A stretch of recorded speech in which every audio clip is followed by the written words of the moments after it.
here in Toledo at one of the two cemeteries that were forgotten for a long time for the insane.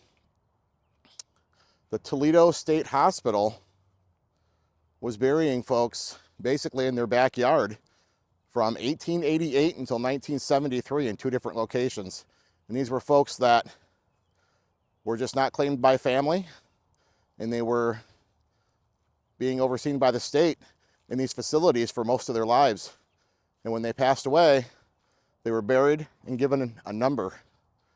But now there's a group of volunteers who've been cleaning up these two beautiful cemeteries and trying to get markers and names for all of these folks that passed away and suffered from mental illness. Let's get into it.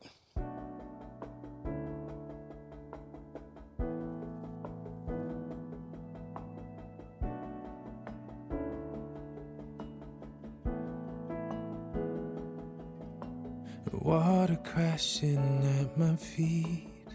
I saw a blue horizon turning gray.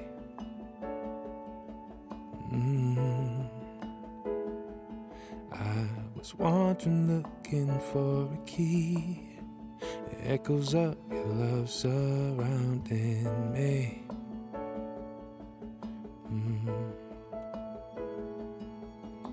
Listen, I've searched high and low, almost gave up, let it go. I should have been standing here alone, but here we are.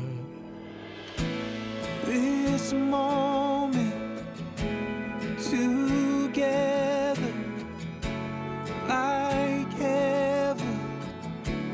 I'm in awe when I'm with you. I've chosen. You're the one I've waited for, and forever I will promise my heart to you. Ooh.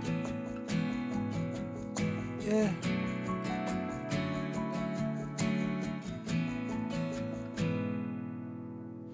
Beauty shining in your eyes, all eternity there in your smile. Yeah. And these pearly gates they can't deny all the majesty you have inside. Oh, I thought I would never find you. This moment together.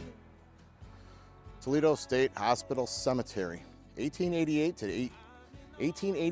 1922. In memory of those persons whose lives were challenged by mental and physical illnesses during a time when these conditions were misunderstood and treatment was in its infancy. May we always remember your struggle and your strength. May your peace now be eternal.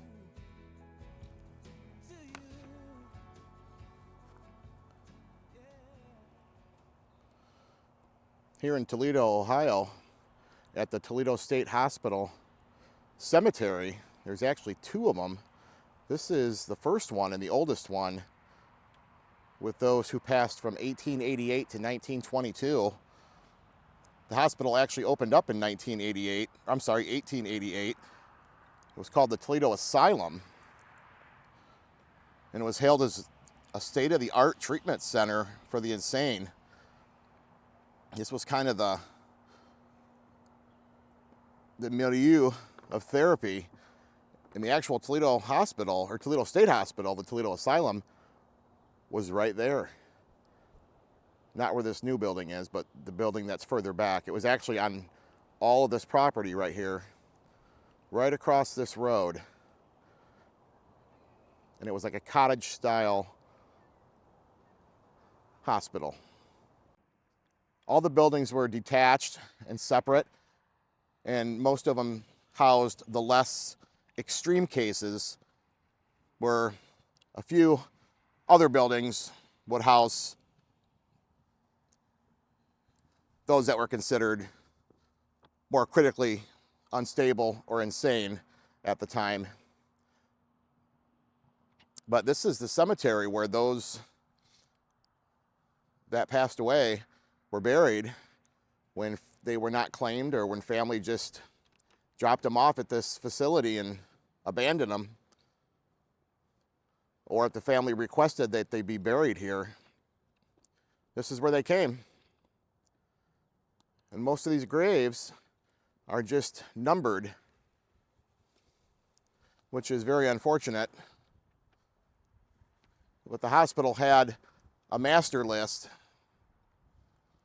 of what number correlated to what person.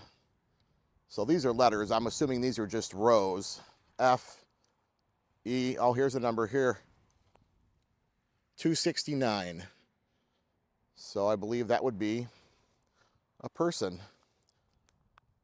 Now, this was a forgotten cemetery that was very overgrown, with lots and lots of weeds and shrubbery.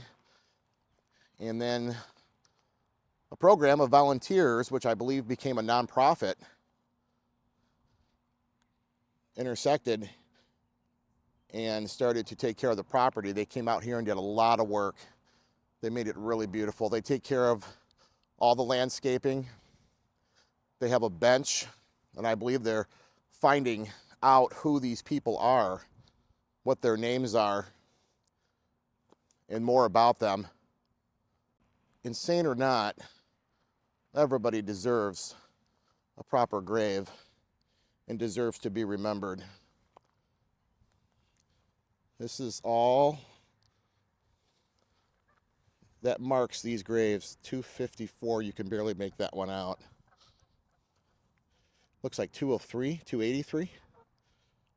This one has a wreath on it. And this was a veteran, so they must know who this person is.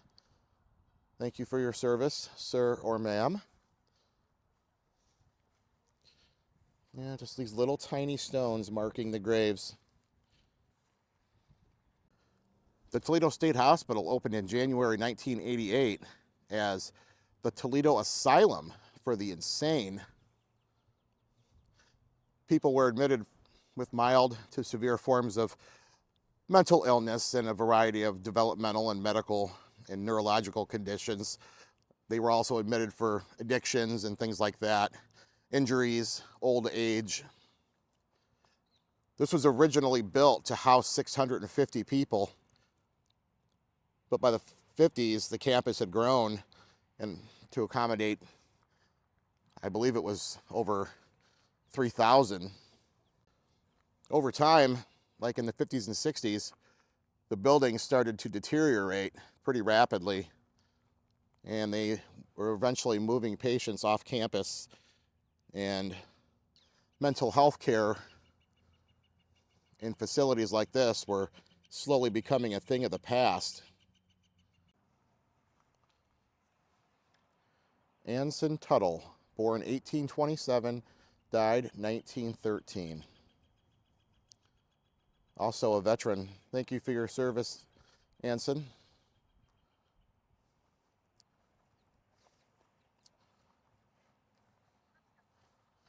Joseph Todd, another veteran. Thank you for your service. 1834 to 1913. Nice wreath. It's so nice to see that people actually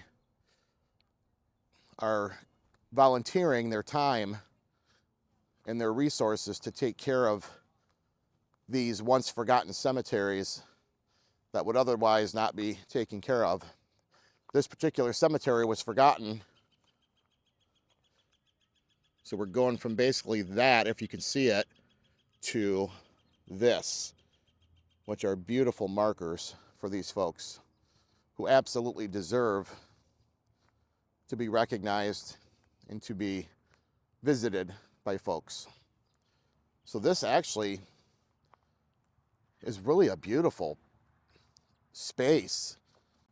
It's right across the street, or what would be behind the old hospital, which the hospital long gone. And look, they added a new marker with the old one. Samuel Kaiser, 1840 to 1914. The back here is all pretty much just a wooded area.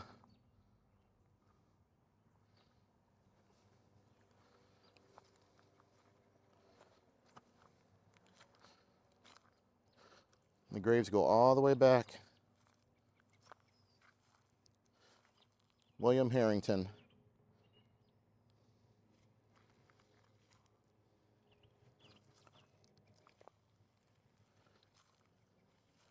Passed away in 1917.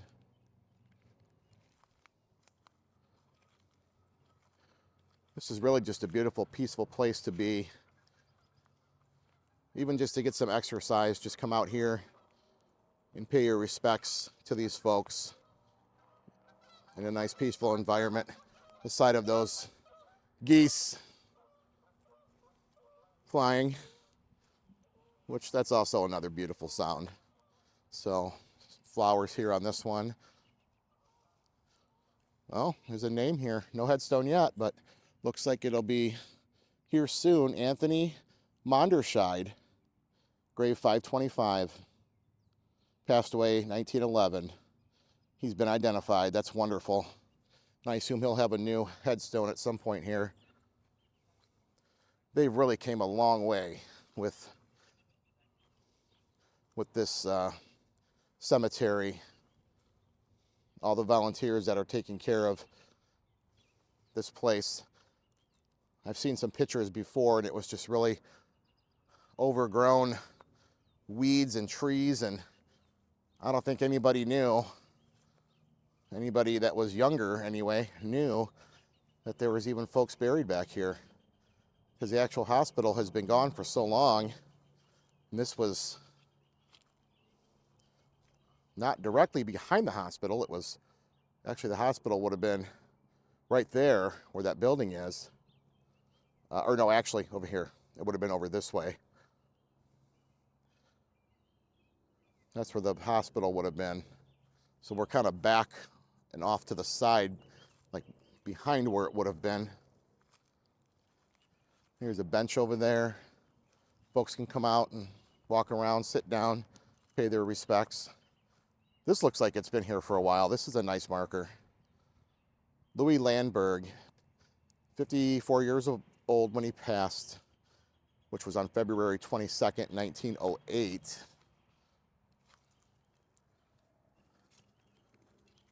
That's actually a high school over there, which looks to be pretty busy for a Sunday. A lot of cars. And that's just a regular brick here. I'm not sure if that's a marker for somebody.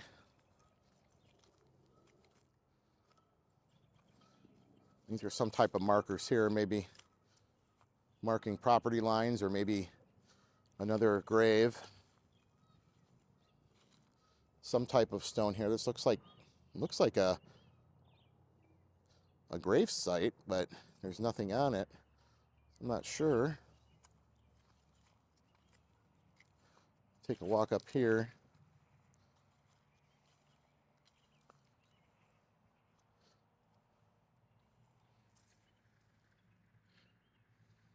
Another veteran right here. Such a shame. There's a lot of veterans out here and a lot of people's loved ones that were just buried out here and forgotten about. I just think it's so wonderful that these volunteers are putting names and in some cases faces to these folks that are buried out here. Well, this looks like some type of Veterans Memorial. Wow, that's beautiful. Forgotten no more in honor of our veterans.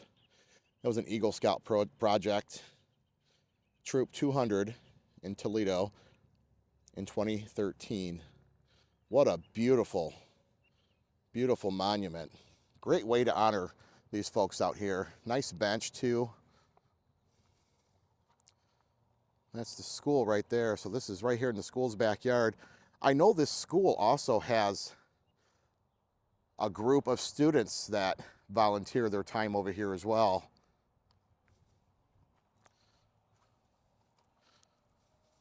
These are all new graves over here. whole line of them all the way down there. Looks like these are all veterans as well. Lots and lots of veterans.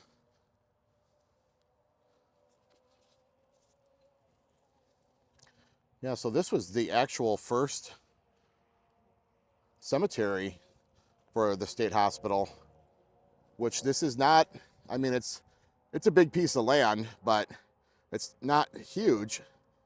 And when they ran out of space here, they moved another location down the road and called it the new state hospital, which that was for those who passed from 1922 to 1973.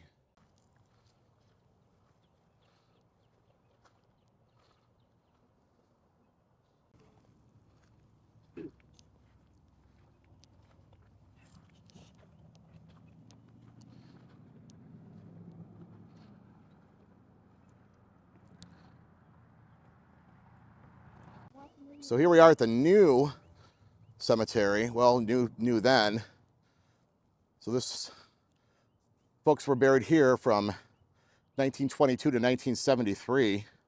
The new cemetery has over 1,000 children and adults of different religions and nationalities, races and backgrounds buried here.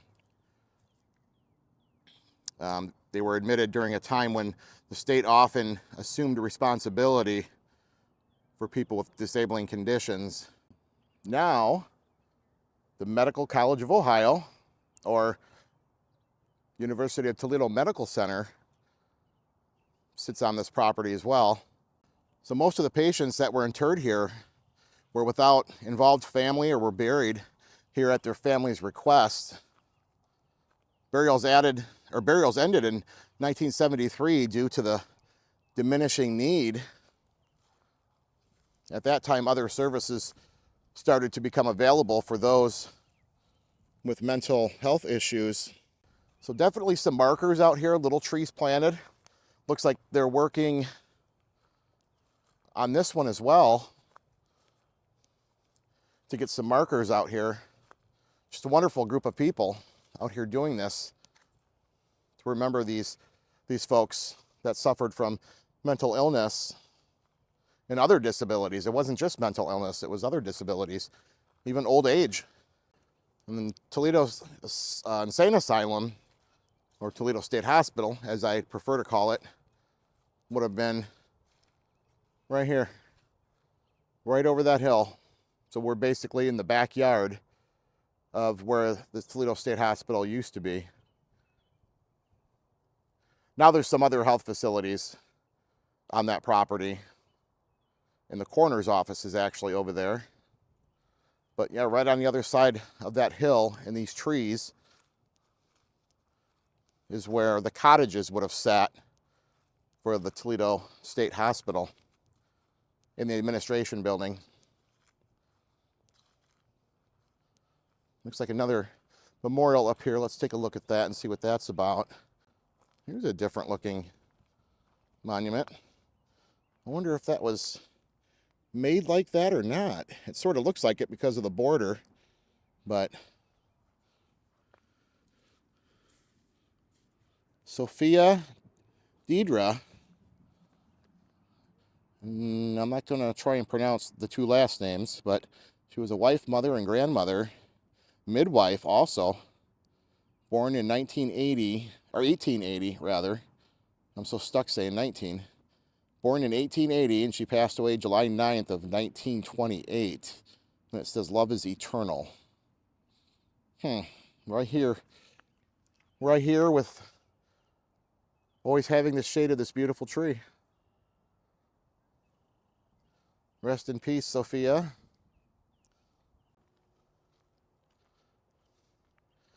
In honor and in memory of those whose lives have been, are, or will be interrupted by mental illness.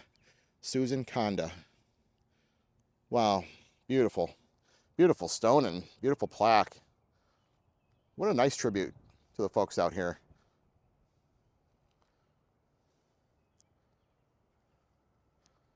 The hospital would have been right over on the other side of these woods here and the hill. So if you were being admitted to the Toledo State Hospital, or if you were coming here to visit a family member or a friend, you would have went in to the main entrance right here, about where between these two trees are. And the hospital would have sat back where this building is now.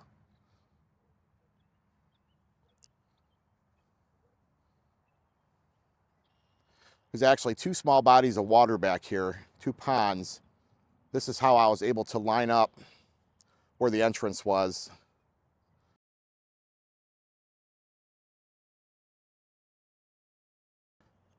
Because it's right here in front of this pond and a couple other things. Actually, some of the trees, this old tree right here, I was actually able to see in an old photo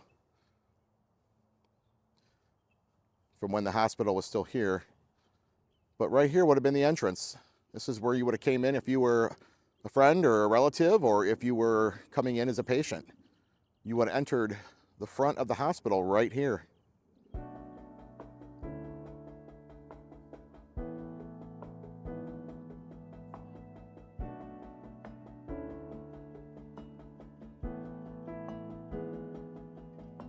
Water crashing at my feet. I saw a blue horizon turning gray.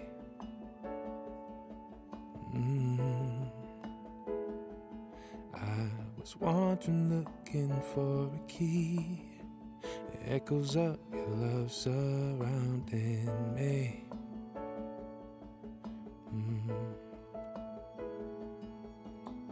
Listen, I've searched high and low, almost gave up, let it go.